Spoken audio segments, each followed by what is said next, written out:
cute. Yeah, she'll cute. Yeah, you're good. You'll be fine. We will not let you fail. No. We've got four. Famous last words. We got four directors. Yes. Plus head honcho back here. Yeah, you're good.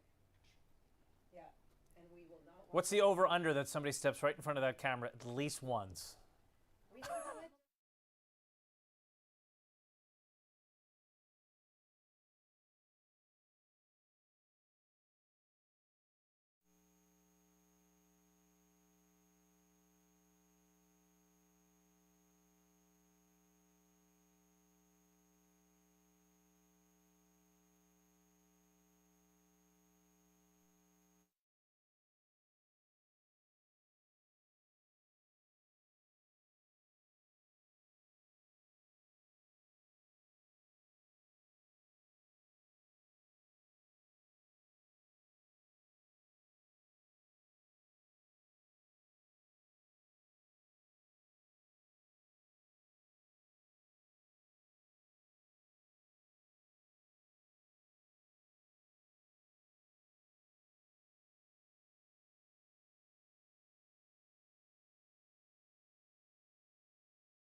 I really wish I could listen to programming.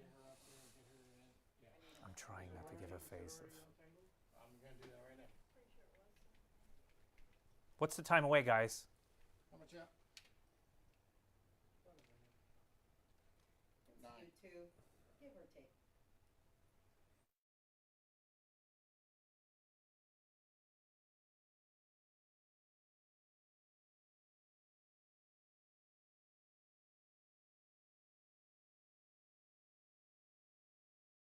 This is a Fox San Antonio halftime game break. Good evening. Thanks for catching us on YouTube tonight. I'm Ryan Wolf. And I'm Camilla Rambaldi. As you can see, we are doing something a little different here. You can watch Fox News at 9 here live on YouTube during the World Series, and then you can watch our extended newscast after tonight's game. All right, first let's get you breaking news out of Maine tonight. This is just coming down across the wires. Here's what we know tonight. We know that it's a serious situation. Robert Card, that suspect in the Maine mass shooting, is dead from an apparent self-inflicted gunshot wound to the head. He was found in the woods near Lisbon, which is about 8 miles from Lewiston, in an area near the recycling center where he'd been recently fired. Police say Card killed 18 people and wounded 13 others on Wednesday. Officials have lifted a shelter-in-place order for residents. Maine officials are planning a press conference any moment now. Of course, we will keep you posted. And it's been a rainy day. Ryan, let's go ahead and check in with Alex with more on your Halloween forecast coming up. Alex. Did you hang around today? Did you have your trusty umbrella along with you because you really needed it? There were some scattered showers in and around the area, but you know, we didn't see a whole lot of rain today. We're likely not to see a whole lot of rain tomorrow. Things are kind of backing off a little bit.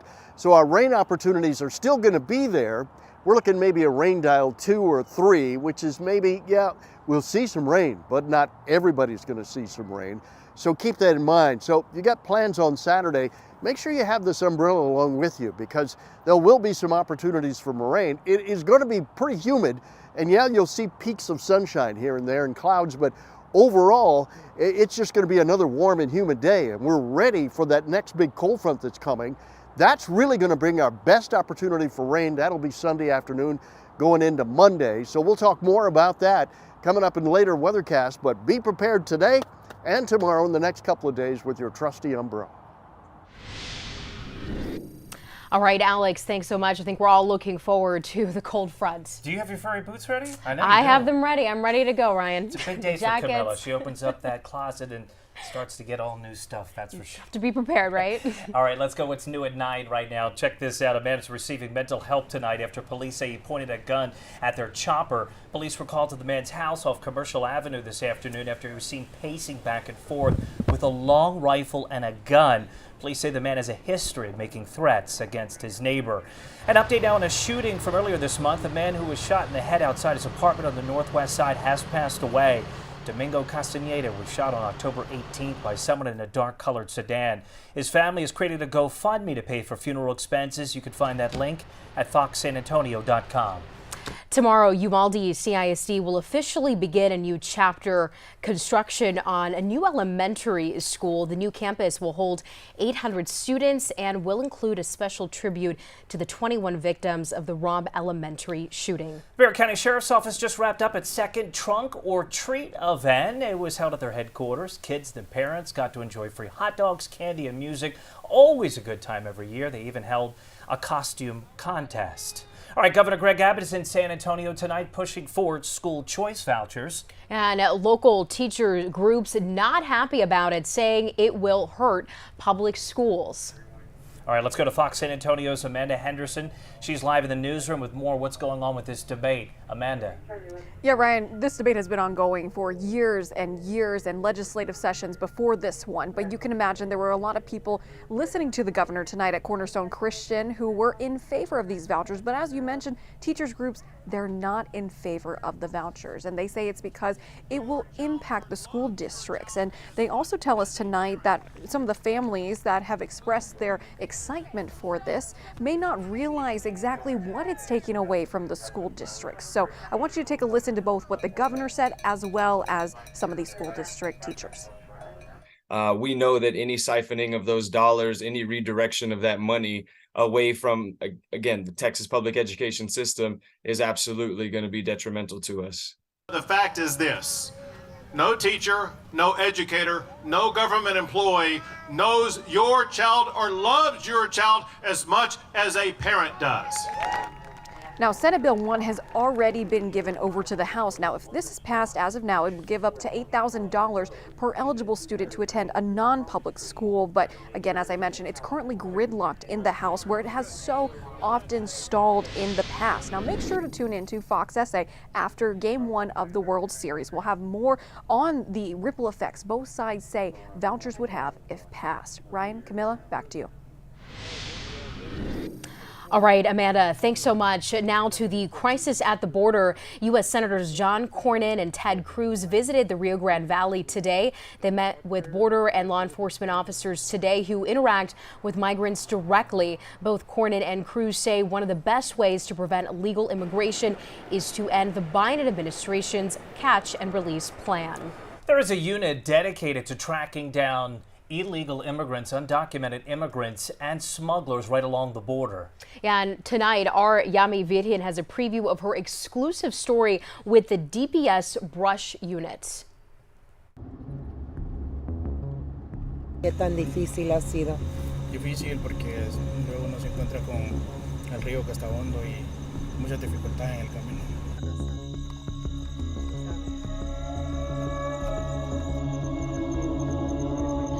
We need to ensure that there's safety and security here in Texas. No. It's eye-opening to them. How many people we come across on a nightly basis.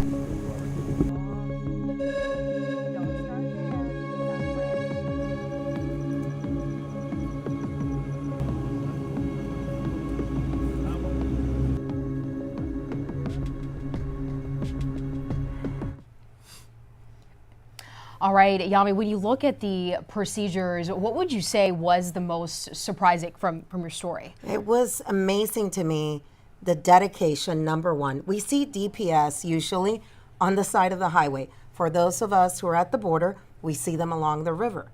But to see the dedication, the training, and how well they work with other units was pretty incredible. I mean, hats off to them. I did not expect that. I know they're good at what they do, but this was truly like at another level. It's always fantastic to see you get that kind of access too, which Yes. really speaks volumes about your coverage along the border and what you've been able to accomplish as well. Talk to us about what you're working on for later in the week coming up. Okay, so coming up, you're going to see more of that. And you are also going to see, I mean, talk about the surprise of all surprises. We're sitting there on 277 between Eagle Pass and Del Rio, and they're stopping coyotes. They have cameras everywhere. It is crazy the amount of cameras that are out there. One of the coyotes that they stopped, the car's registered to Bexar County.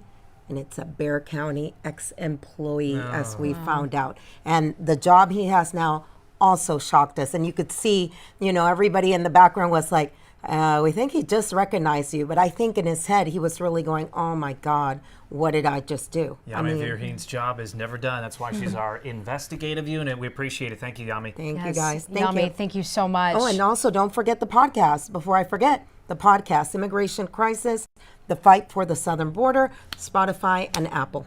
Yes, Yami, thank you so much. And making headlines right now, Israeli ground forces are expanding their activity in Gaza.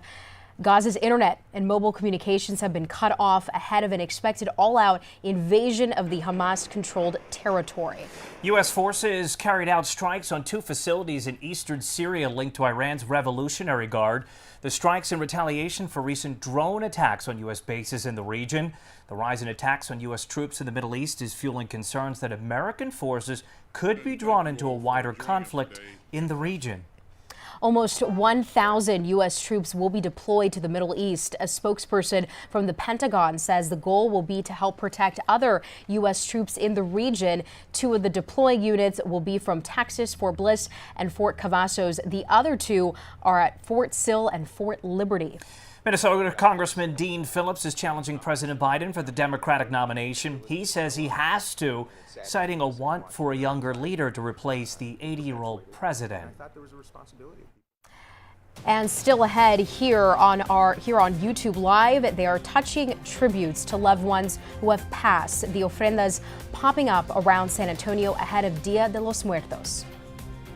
There's a unique feel to our city. If you grew up here, you know what it is. If you're new, you're already learning. It's a melting pot of cultures, all sharing a common pride. We care about family and our unmatched blend of music, food, and celebrations. Our history spans centuries. It's our missions, our team, the Riverwalk, and beyond. At Fox SA, that's what we stand for. Those are the stories we tell. Because here, we are all puro San Antonio. We take you out at night with DPS's brush unit to see how they're protecting us while most of us are sleeping.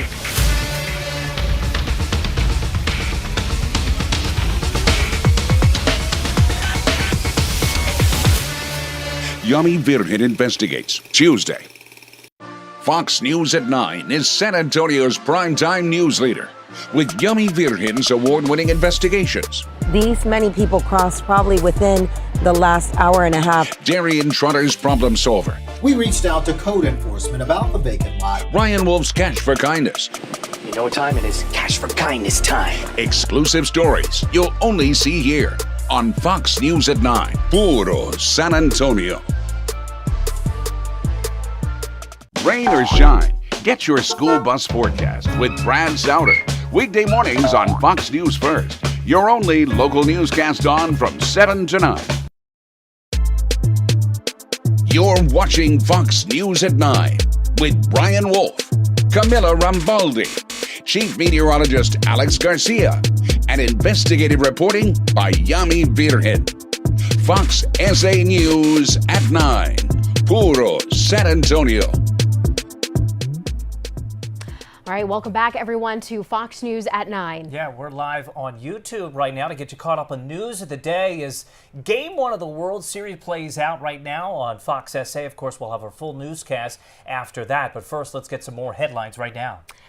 At least 27 people died when Hurricane Otis made landfall near Acapulco on Wednesday in what the National Hurricane Center describes as a nightmare scenario. Otis intensified to a Category 5 storm in just 24 hours. House Republicans elected a new speaker after more than 3 weeks on Wednesday. Louisiana Representative Mike Johnson was the 4th Republican nominated for the job after Kevin McCarthy was voted out earlier this month. Hamas releasing 2 more hostages on Monday, citing compelling humanitarian reasons. Their release brings the number of hostages released to 4. A mother and daughter from Illinois were released last Friday. Pilot accused of deliberately trying to crash an Alaska Airlines plane with 83 people on board allegedly took psychedelic mushrooms and told police he had not slept in 40 hours. Joseph Emerson was flying off duty when he allegedly tried to shut off the engines on a flight from Washington State to San Francisco on Sunday. And hey, the biggest story in San Antonio this week, that tornado that briefly touched down near Fort Sam Houston yesterday. It was a weak tornado, but still managed to cause some damage. And I think we were all caught by surprise. 80-mile-an-hour winds is enough to whip up those trash cans. It did some roof damage. An old building was slightly damaged, but all in all, it was not a big event. No injuries reported. No, but we do have another big event coming, and that's going to be on Sunday when this cold front comes. Temperatures plummeting into the 40s for highs. Yeah, I'd say that's a pretty big deal, Camilla. Yeah, you will need maybe a jacket or two if you're going to be going out there trick-or-treating with the family. Let's go ahead and check in with Alex Garcia. Well, it was an interesting day today. We had plenty of cloud cover, and yes, a little bit of some rain kind of showed up. That's why we had our trusty umbrellas with us throughout most of the day, but it is a little warm and humid. Same story for tonight. We still have the clouds out there. There's still some scattered showers kind of hanging around, and some opportunities for some rain, but it is pretty humid out there and lots of moisture in the air. And when you have a lot of moisture in the air, it does one thing. It soaks up heat and then it re-radiates it back out again at night. So when it does that, that means the temperature stays somewhere about 73, 74 degrees, and they really don't drop off very much. So look for that same type of pattern to set up in the overnight hours. You're going to be looking for plenty of cloud cover, temperatures running somewhere around 73, 74. Opportunities for rain coming up on Saturday morning with plenty of cloud cover. You're going to need your trusty umbrella throughout the day because there will be opportunities for rain, and we're going to be looking somewhere at about 84, maybe even 85 degrees later in the afternoon. It's not just Halloween, Dia de los Muertos, or Day of the Dead. That's coming up next week as well. And it's a holiday many of you observe, honoring loved ones who have passed, creating ofrendas or altars to welcome them home. There are a number of public ofrendas you can check out here in San Antonio when you're invited to stop by and add to the altars. It's just about expressing yourself and joining in the love. We'll tell you about a couple of big ones you may want to add your loved ones to after Game 1 on our regular newscast tonight. And now it's time to check out some of the trending stories right here in San Antonio. Yeah, we've been watching it for you. Here's take a look at what's been trending on FoxSanAntonio.com. Woman is dead after being hit by an SUV on the south side. Police say the woman was running across 410 in Roosevelt when she was hit. The driver stopped to help and did call 911. A teen boy is on the run after being charged with murder. 17-year-old Isaac Diego Gonzalez is accused in a deadly drive-by shooting that left a woman dead off Bald Mountain Drive near Marbach Road. A man accused of killing a pregnant woman is facing a capital murder charge. Police say Michael Palfalos shot Allison Cavellos last Friday at the intersection of Robeson Avenue and Morningview Street. All right, well, if you're wondering right now what to do this weekend, we've got you covered right here. Yeah, we sure do. We want you to know that you could stay ahead of all the trending stories as well. Just hop on to our KBB app. You can get it for free in all of your app stores as well. All right, you can check out Dia de los Muertos at Hemisphere. It starts at 10 a.m. tomorrow, runs until 11 p.m. The event also runs on Sunday. And there's a family and friends fishing day at Brackenridge Park.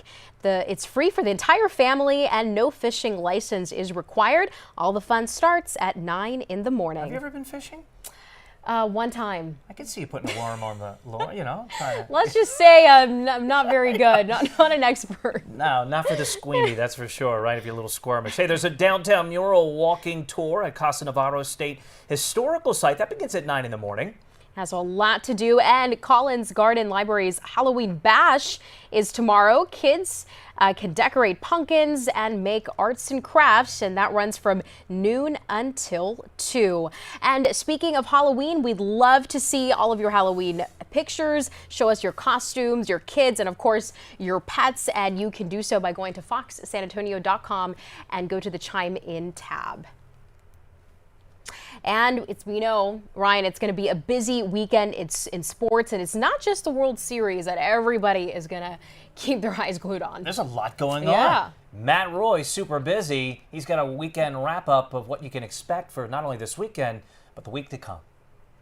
Well, y'all, it's going to be a busy weekend in Arlington for some Texas squads. The World Series has Game 1, Game 2 tonight and tomorrow in Globe Life. And then Sunday afternoon, just across the parking lot at Jerry World, the Cowboys will be getting back to action off their bye week. DeMarcus Ware going to be inducted into the Cowboys Ring of Honor before the game. And while a big showdown looms with the Philadelphia Eagles next week, Dak and the offense are trying to find some rhythm against the Rams this week. They're different. I mean, not completely different by any means, obviously. Having the same coach. Still a fundamentally sound defense, playing into their strengths. And obviously, when you got Aaron Donald on your team, it starts with him. So, I mean, he can ruin a game. So you've got to give him focus. You've got to give him focus and give him credit because he deserves that. He's a hell of a player. And, yeah, he hadn't lost a step, and we've got to protect him and get after some of the matchups that we like. The Cowboys and the Rams going to be part of a very busy rest of the week, sports-wise, here on Fox SA. It's a noon game, so Chuck McGetinick and I are going to have all the post-game reports from Arlington later that night right here on Max Sports. The Cowboys, 6.5-point favorites to win it. In the college world, UTSA heavily favored against East Carolina this weekend on the field, but off the field, they got dealt a blow by their own student body. Athletic Director Lisa Campos announced today that UTSA students voted overwhelmingly against a proposed increase in athletic fees. The modest, gradual increase would have upped the school's athletic budget by $5 million per year by 2027-2028. In a statement, Campos said, obviously, we're disappointed because this was so important to the university and to the athletic program and really the 35,000 plus students that attend UTSA. I don't believe this was a vote against athletics. No rest for the weary, though, for the Road Runners. They're back at home in the Dome, kicking off against East Carolina on Saturday at 2:30. For Max Sports, I'm Matt Roy. Back to you guys. It's bottom of the sixth right now in the World Series. Game 1, it is a good one, too. Reminder, we'll have a full newscast right when Game 1 ends tonight. Yes, and another reminder, we'll be back here live on YouTube for Fox News at 9. We appreciate you so much for watching us here, and we hope to see you after tonight's game.